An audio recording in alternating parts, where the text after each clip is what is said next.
I cannot tell you how excited I am to talk about this book. Like, I'm.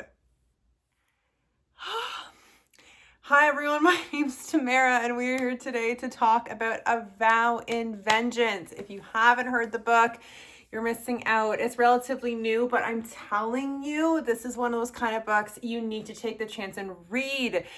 Oh my God. First and foremost, look at her. She's a beauty. She's a beauty. She has some like feathers on the sides. She's hardcover. Just take a close look. This book is not only beautiful on the outside, but the story in this, like, I genuinely have not had a 5 out of 5 rave worthy, exciting book to talk about in a while. Like, I feel like it's been a while. Like, there's been the books I reviewed recently, which are good, but they're not like great 5 out of 5s for me yet. And this is my first 5 out of 5 of 2026, which doesn't say much because we only reviewed, I think, one other book in 2026, but it's fine. It's fine. Don't take away from the glory of this book, okay? Like, it is that good. Let's talk about it, please. For those of you who don't know, these are spoiler talk videos. So if you didn't have the pleasure of reading this book and you don't want to be spoiled, step aside, come back when you have. If you haven't, let's just get into this. Oh my goodness. I mentioned before this is a 5 out of 5, and it is the easiest 5 out of 5. I already knew, I feel like a quarter into this, how much I loved it, and it only got better from there. So let me just start off by saying, and I'll be entirely honest, when I first started reading this book, I instantly was like, okay, this is like the Hunger Games. And the reason I say this is because at the beginning of this book, it goes through this whole ideology that there are mortals. So there are technically 4 kingdoms: the mortals, and then the immortals. But the immortals are broken up as 3 kingdoms within that. So it's essentially the Druids. I don't know if I'm going to butcher some of these magical names, but the Druids, the Elves, and then the Seraphs is my pronunciation of it. I don't know if I'm saying it right, but regardless, those 3 kingdoms, it mentions in history that the mortals had rebelled against the immortals, and for punishment, every year the immortals select 100 people from the mortal world and they take them. We don't know at this point what they're doing. Are they torturing them? But it's led up to believe that obviously you're never going to see these people again. They're probably dead. And they call this the selection. So it's very similar to the reaping in the Hunger Games. But I'm telling you, as soon as this selection happened, that is where all the comparisons to anything I've ever read has stopped. This book, when I first read it, I was like, oh my gosh, this starting off as the Hunger Games, they better do something to differentiate themselves, to make it special. And they did a complete 360. And I loved it. So the setup already of this world was interesting. They pretty much threw you in right away to our female lead. Her name is Ruin.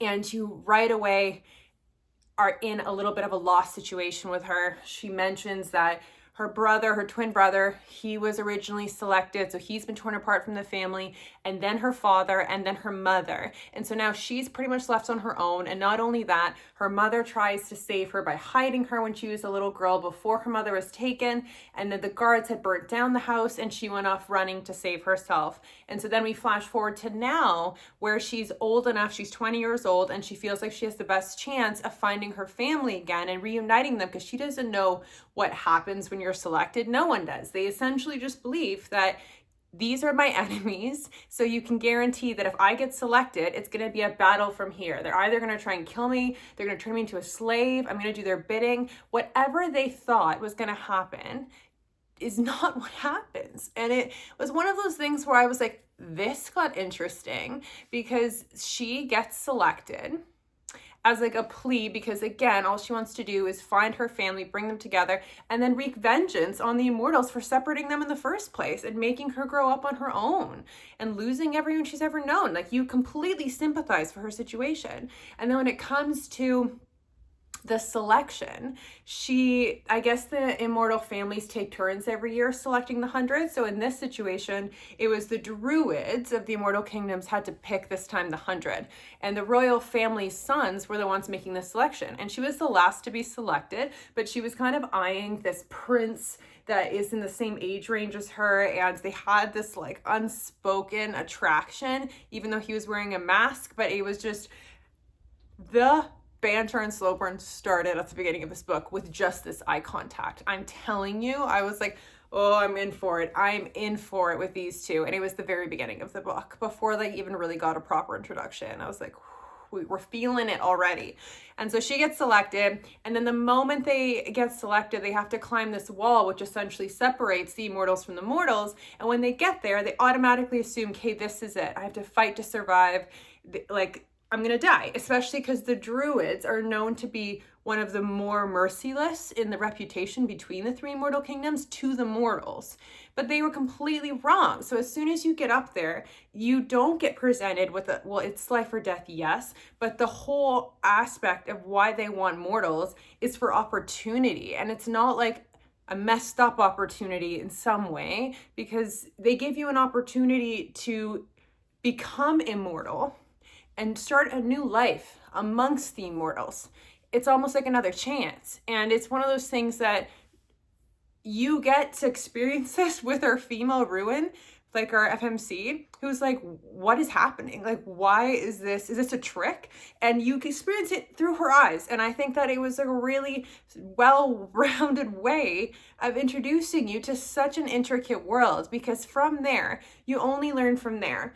The people who got, like, there's different choices, different options, yes. But at the end of the day, our female lead ends up choosing to, participate in becoming an immortal. And with that, she has to draw a card, which is a tarot card. And the tarot card prophesizes the power that's to come from her, which she will then go to an academy to train and develop. And then after that is when you fully transition into immortal, by making the descent. And so we don't know much about that yet, because this is only the first book. I hope for the love of God that she makes so many of these books, if this is what we're in for, because it was so good. Anyway, so you get like this whole academy setting. There was so much detail. It was beautiful. And then she ends up being the only person who, out of 21 tarot cards that you could possibly receive, she gets the most powerful one. And the only other person who has the most powerful one is the prince. So because they're the same age, they all go to the same academy, and you room with your card. So the person who has the same card as you. So they're stuck rooming together. So you can envision the back and forth banter, tension, hate, because she wants, like, she hates him. He is one of the royal families, essentially the ones in control of picking the 100 people, removing them from their families. She has every reason to hate the royal line who makes those decisions. And then he proves her wrong continuously, that what she thought isn't what's accurate. It's not what's true. And then besides this incredibly witty, like, the banter is comical. Like, I genuinely, when they were like going at each other with their bickering, I was kicking and squealing, because the back and forth banter was just so wholesome, and I was loving it. I loved it. And then obviously they end up like getting more romantic. They don't sleep together in this book. I feel like they tease, and I'm happy about that in a way, because they slow burn it quite a bit, but they acknowledge what they feel by the end of this book, which is enough satisfaction to me to leave me into the next book and be like, oh, this is going to be great, when they fully get a chance to embrace what they feel. But Ruin is one of those characters, or female lead, who, because she was on her own at a young age, she had to steal to survive. She had to learn how to fight. She had to learn to take care of herself. So she's a little bit more rugged, and he's a little bit more royal and trained and, valued amongst the society. He's incredibly educated. And so he ends up teaching her certain things about her power, her potential. And it turns out you learn so much in this world. Like, their politics take over probably by the mid-book, about strategy, about arranged marriages, about there's two other immortal houses, and how all three of them are at each other's throats. And there's like a brinking war that's about to collapse between the immortal houses, like the immortal kingdoms, between the elves, the seraphs, and the druids. And then you also realize that the druids, the only people they select out of the 100 when they make the selection are people who are orphans. Old, young, it doesn't matter, but they don't have anyone else. So the loss isn't as anticipated as the others who pick people based off of certain features. And the reason why they make this whole selection and why they need the mortals so much, even though the mortals hate them, and we thought that the immortals hated the mortals too, because this is always meant to have been a punishment to keep them in compliance. That's why the selection was invented. But they need the mortals to breed, to continue the lines of succession and just continue their line as like those 3 different kingdoms, because there's a curse that was placed on them about pretty much you can't breed within your own species because there's a curse that will be upon your children. And we meet people that are cursed within this, and we meet people who are desperate to find their families and go sideways. We have a lot of traitors in this. It like keeps you on the edge of your seat. Oh my goodness. And then she ends up finding her dad. She finds her mom too. And like their involvement in how this all came to be. And even Draven, he's the prince, his lineage. So it turns out that he is not just like a prince that was born into royal lines. He was also a mortal that was selected. And because of his anticipated power with the card that he drew, which is the same as Ruin's, he was valued because it is the most powerful card. But besides that, also he actually came from like the mortal rebel king. So his lineage is kind of what started all of this. And her mom, Ruin's mom, is the one who created the curse. She was an alchemist, and they just develop all of these plot twists and holes that I was like, wow, this is so intricate. And we meet her dad, and her dad is like the head commander of pretty much the Seraph Kingdom when they tried to arrange an arranged marriage between Draven and that kingdom's daughter for like strategical alliance. Like it's one of those kind of books where I was like, there's so many moving pieces. Every single thing that's happening is like so involved with the world building that I was in it.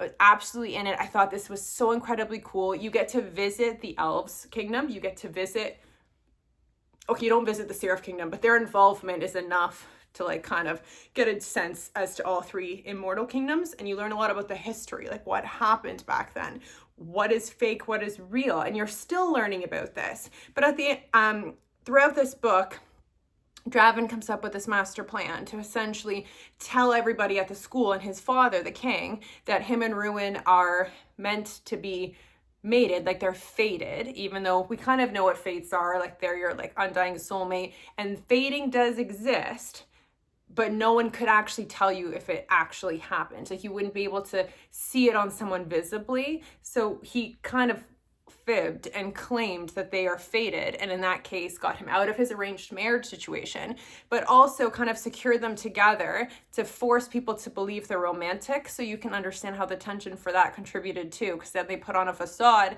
and then they realized that their feelings were real. And it was just super entertaining as to how far they're willing to go to make people believe that they're not just like romantically involved, they're like obsessed with each other. So it was hilarious and I loved it. But spontaneously throughout this book, there is like so many things that like when you start to get a little bit sappy, something happens. Like something happens where you're like, oh, I can't like settle for a second because something's happening. Like I can give you an easy example. When Draven and Ruin are at this like get together with friends, it's kind of like a party, like in that whole exchange, he met her friends for the first time, and you can tell like they were like really, really feeling each other, and they wanted the privacy. They wanted to jump each other's bones. But what ended up happening is that she ends up getting pretty much trapped in a situation where these groups of rebels, so again, the politics, it was so interesting. These groups of rebels who were infiltrated the school and were part of the school, they essentially wanted to get revenge on the royals, similar as to what she did when she first started. And then she ends up being used as a pawn to get to Draven. And it was this whole massacre thing where they ended up, she deceived him for a second, but trying to get him to understand and play along to get that this was a ruse. And then they ended up like murking all these people together with both of their powers, like back-to-back combat. It was a really intense scene, but it was great. And then again, like later in the journey, when Draven and Ruin are fighting, they end up like fighting off this like dragon. And it's not really a dragon. It's pretty much a wingless dragon is how they explain it in the book.